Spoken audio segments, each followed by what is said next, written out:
ইপ্তি, শোনো না, বলছিলাম কি, আমিও তোমাকে এতদিন অনেক সন্দেহ করেছি। আজকের পর থেকে তোমাকে আমি আর কখনো সন্দেহ করব না। আরে কি করছো?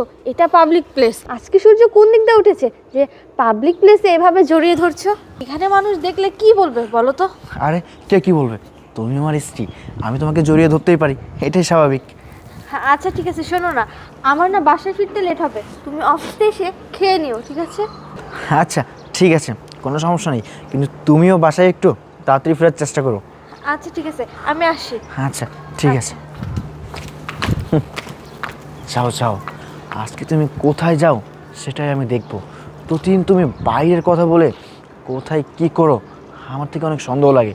আজকে তোমার পেছনে আমি জিপিএস ট্র্যাকার লাগিয়েছি, আর এটা থেকে আমি আজকে তোমাকে খুঁজে বের করব তুমি কোথায় যাও, কার সাথে কি করো। দেখি তো, ওমা, এই তো দিকে অনেক দূর চলে গেছে, যাই।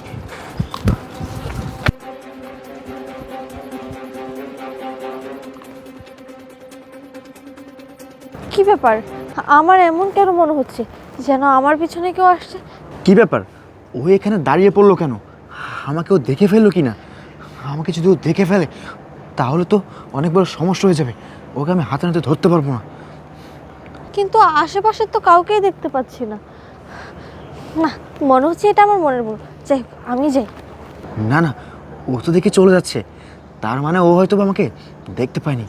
আজকে আমি ওর পিছু পিছু যাবই, আমি দেখবো ও কোথায় যায়।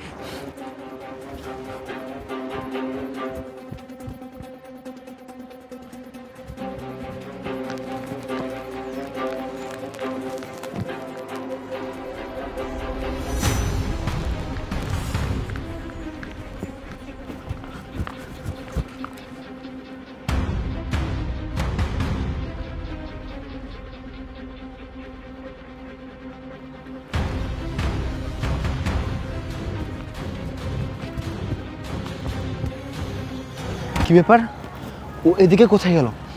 এদিকে তো কোনো বাজার ঘাট শপিং মল কিছুই নেই, তবে এদিকেও কোথায় যাচ্ছে? ও এদিকে যেখানেই যাক, আমি ওর পিছু পিছু আজকে যাবই, ওকে আমি হাতে নাতে ধরবো। ও কোথায় যায়, কি করে, এসব আজকে আমাকে দেখতেই হবে। চাই।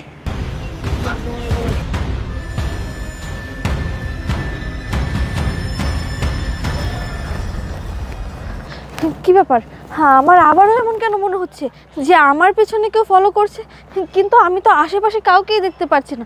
না না, মনে হচ্ছে এটা আমার মনের ভুল। যাই হোক, হ্যাঁ, আমি আমার কাজে যাই।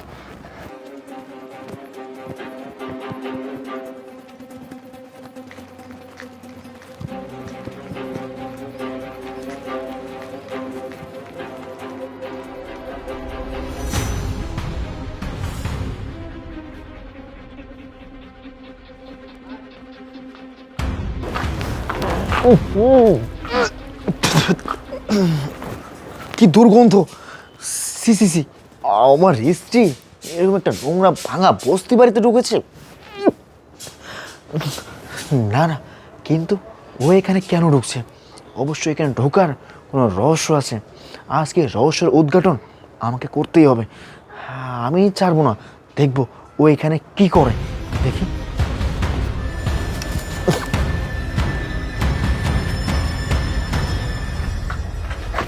বাবা, তুমি এখানে এই শীতের ভিতরে শুয়ে আছো কেন? আর তোমার গায়েও তো দেখছি জ্বর। ওঠো, কি হয়েছে বাবা? তুই আইসিস? মারে, মালিক আমারে 1 সপ্তাহ হয়েছে বাসা থেকে বের করে দিছে। আমার 3 মাসের কারেন্ট বিল, 3 মাসের বাসা ভাড়া আটকেছে। আমারে বলছে এইখানে শুয়ে থাকার জন্য। আমি মনে হয় বাঁচবো না রে মা, আমি মনে হয় বাঁচবো না। না বাবা, তোমার কিছু হবে না। এই দেখো, আমি চলে এসেছি। বাবা, আমি টাকা নিয়ে এসেছি, তোমার সব সমস্যা। আশিক, তুমি এখানে? আমি এখানে, কিন্তু তুই এখানে কি করছিস? তাই তো বলি, প্রতিদিন বাইরে যাওয়ার কথা বলে তুই কোথায় যাস? কিন্তু আজকে আমি তোকে হাতে হাতে ধরতে পারলাম, কোথায় আসিস, কি করিস। এই, তুই যে আমাকে প্রতিদিন বলিস যে আমার এই কাজ আছে, সেই কাজ আছে, এখানে যাব সেখানে যাব, গতকাল রাতেও তুই আমাকে বলেছিলি আশিক গতকাল আমার একটা পার্সোনাল কাজ আছে। আরে এই, এটাই কিন্তু সেই পার্সোনাল কাজ। আচ্ছা, ও মা, এটা থেকে টাকা, তাই তো বলি যে আমার টাকা কোথায় যায়। 2 লক্ষ টাকা তুই এই ফকিনীর বাচ্চাকে দিতে আসছিস? এই ফকিনীর বাচ্চার সাথে তোর কিসের সম্পর্ক? বল কিসের সম্পর্ক? এই ফকিন্নির বাচ্চার সাথে কিসের সম্পর্ক জানতে চাও? তাহলে শোনো, এই ফকিন্নির বাচ্চা আর কেউ না, উনি হলো আমার বাবা। আর তাছাড়া আমি যে এখানে এসেছি তুমি কিভাবে জানলে? আমি এখানে কি করে আসলাম? আসলে হয়েছে কি জানো, প্রতিদিন তুমি আমাকে বাইরে যাওয়ার কথা বলে কোথায় যাও এই বিষয়টা আমার খুব জানতে ইচ্ছা করছিল। আজকে সেজন্য সকালবেলা তুমি যখন বাসা থেকে বের হও, আমি তোমার পিছনে জিপিএস ট্র্যাকার লাগিয়ে দিই।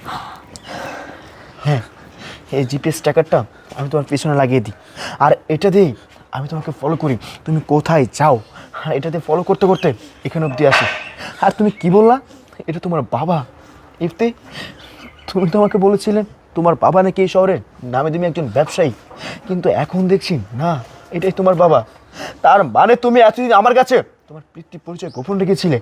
এই তুমি কেমন মেয়ে যে তার বাবার পরিচয় হাজবেন্ডের কাছে গোপন রাখে? তুমি কেন গোপন রেখেছিলে ইফতি?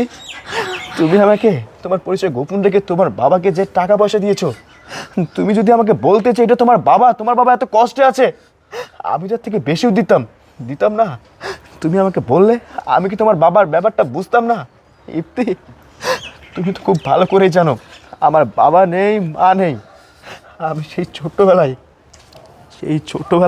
আমি আমার বাবা মাকে হারিয়ে ফেলেছি। আমি কখনো বাবা মার আদর, ভালোবাসা, স্নেহ, মায়া, মমতা কিছুই পাইনি। আরে তুমি যদি একটাবার আমাকে বলতা যে তোমার বাবা এতটা কষ্ট করছে, আমি তোমার বাবার জন্য কত কিছুই না করতাম। কারণ আমি বুঝি বাবা কি জিনিস। বাবা, ও বাবা, আপনি তো আপনার মেয়ের কাছে একটাবার জানতে পারতেন যে তার হাজব্যান্ড কী করে, কোথায় থাকে।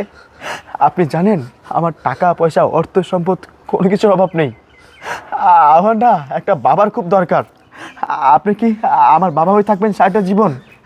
আজকের থেকে আপনার এই ভাঙা বাড়িতে থাকতে হবে না। আজকে থেকে আপনি আমার সাথে থাকবেন, আমার বাড়িতে থাকবেন। আপনার যখন যেটা প্রয়োজন আপনাকে আমি তখন সেটাই দিব বাবা। বলেন না আপনি আজকে থেকে আমার বাবা হয়ে থাকবেন সারাটা জীবন? থাকবো বাবা। বাবা চলেন, আপনার গা তো জ্বরে পুড়ে যাচ্ছে, আপনাকে এখন আমি ডাক্তারের কাছে নিয়ে যাবো। চলেন বাবা।